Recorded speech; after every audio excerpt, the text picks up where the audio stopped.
मैं अयोध्या नगर बोल रहा हूं। मेरा नाम अयोध्या इसलिए पड़ा क्योंकि मुझे युद्ध में ना तो कभी पराजित किया जा सका और ना ही किया जा सकेगा। वेदों में मुझे ईश्वर की नगरी कहा गया है और मेरी संपन्नता की तुलना स्वर्ग से की गई है।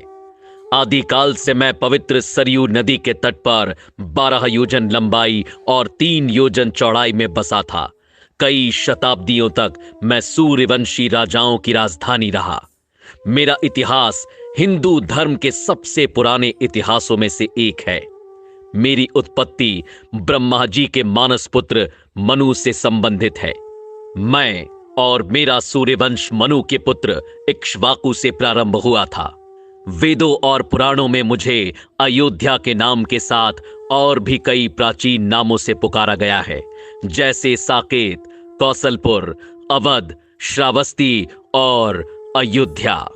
मेरा नाम अयोध्या यूं ही नहीं पड़ा, बल्कि इसके पीछे बहुत बड़ा धार्मिक महत्व है। स्कंद पुराण के अनुसार आ अक्षर ब्रह्मा है, या अक्षर विष्णु है तथा धा अक्षर शिव का स्वरूप है। यदि आप वेद व्यास के हाथों लिखित अथर्ववेद के पन्नों को पलटेंगे तो भारत की सबसे प्राचीन सप्तपुरियों में प्रथम स्थान पर आपको मेरा ही नाम दिखाई देगा। रामायण काल से मैं कौशल जनपद की राजधानी हुआ करता था, इसलिए मेरे आराध्य प्रभु श्री राम को कौशलपुर राजा के नाम से भी जाना गया। मैं अयोध्या बोल रहा हूं। कितने ही देवता, दानव, मनुष्य और शासक आकर चले गए, सदियां बीत गईं और फिर युग बीत गए, लेकिन मैं यहीं सरयू के तट पर अडिग रूप से खड़ा सब कुछ देखता रहा। मैं वो महासौभाग्यशाली नगर हूं जिसकी गोद में खेलकर रघुनंदन श्री राम बड़े हुए। वो जन्मभूमि जहां मेरे आराध्य रामलला ने पहली किलकारी की, वो दशरथ महल जहां मेरे प्रभु का बचपन बीता, वो वन मार्ग जहां से गुजरकर रामचंद्र जी गुरु वशिष्ठ के साथ गुरुकुल गए, वो अवधपुरी जहां से श्री राम की भव्य बारात निकली थी, वो कनक महल जो महारानी कैकई ने सीता जी को मुंह दिखाई पर भेंट किया था, वो सरयू का किनारा जहां श्री राम और मां सीता ने पहली होली खेली, वो हनुमान गढ़ी जहां हनुमान जी ने कई वर्षों तक रहकर अयोध्या की रक्षा की, वो राम की पैड़ी जहां खड़े होकर राम लक्ष्मण ने संसार के सारे तीर्थ स्थानों के एक साथ दर्शन किए, वो सहस्त्रधारा घाट जहां लक्ष्मण जी ने अपनी देह त्यागी और शेषनाग के रूप में दिखाई दिए, वो गुप्तार घाट जहां स्वयं मेरे प्रभु श्री राम जल समाधि लेकर बैकुंठ को लौट गए। मुझसे विदा लेते वक्त उन्होंने मुझे अमर और अजय रहने का वरदान दिया था। मेरी आंखों में बिछो के अश्रु भर आए थे। मैं अयोध्या बोल रहा हूं। यह सभी कुछ अपनी इन्हीं आंखों से देखा है मैंने। मेरे प्रभु जब 14 वर्षों के वनवास पर चले गए, तब मेरे नगर का बच्चा बच्चा रोया था। महाराज दशरथ को मैंने पुत्र वियोग में तड़प तड़प कर अपने प्राण छोड़ते हुए देखा। मैं वहीं उनके पास ही खड़ा था। सभी रोए, लेकिन मैं फिर भी कमजोर नहीं पड़ा। मुझे विश्वास था कि मेरे कोने कोने को अपनी आभा से प्रकाशित करने वाले प्रभु श्री राम एक दिन लौट कर आएंगे। वह दिन भी आया जब सबके प्राणों से प्यारे श्री राम वनवास से लौट कर आए। उस दिन मेरी भूमि पर महादीपोत्सव मनाया गया था। मेरी शोभा को मानो 4 चांद लग गए।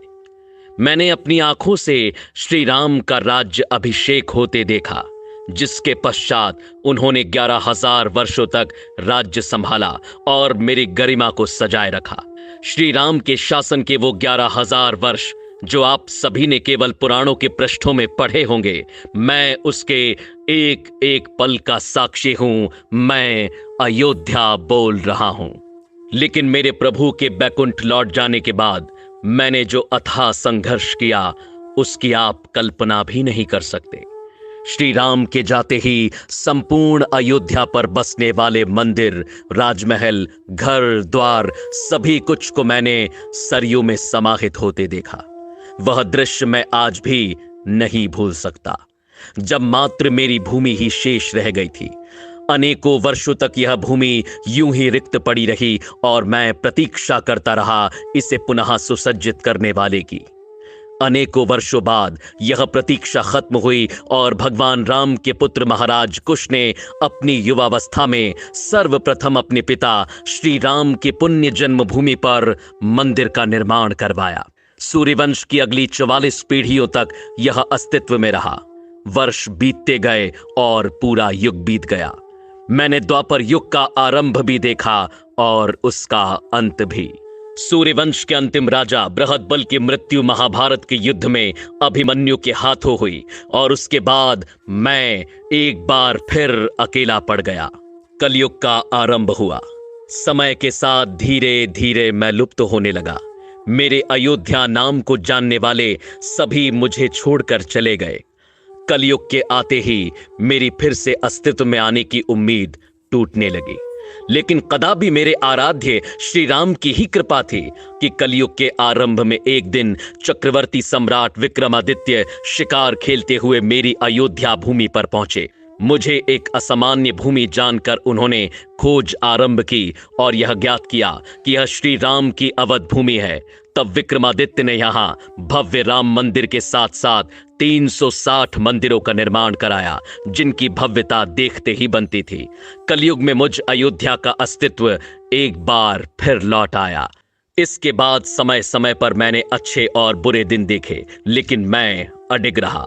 साल 1033 में मुगल आक्रांता सालार मसूद ने मेरे मंदिरों को ध्वस्त किया, जिसके बाद गढ़वाल वंश के राजाओं ने फिर मंदिर का निर्माण कर मुझे खड़ा किया।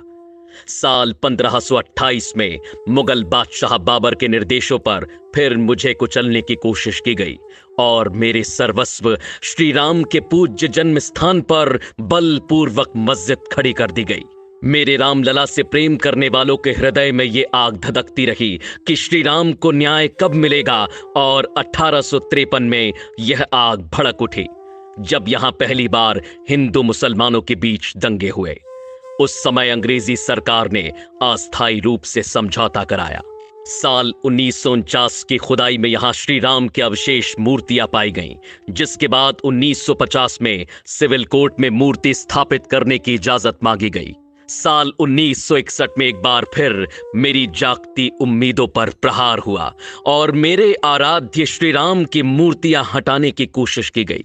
साल 1984 में विश्व हिंदू परिषद ने मंदिर निर्माण के लिए कमेटी का गठन किया और हिंदुओं को एक छोटी सी विजय के रूप में यहां अपने प्रभु श्री राम की पूजा करने की अनुमति मिली।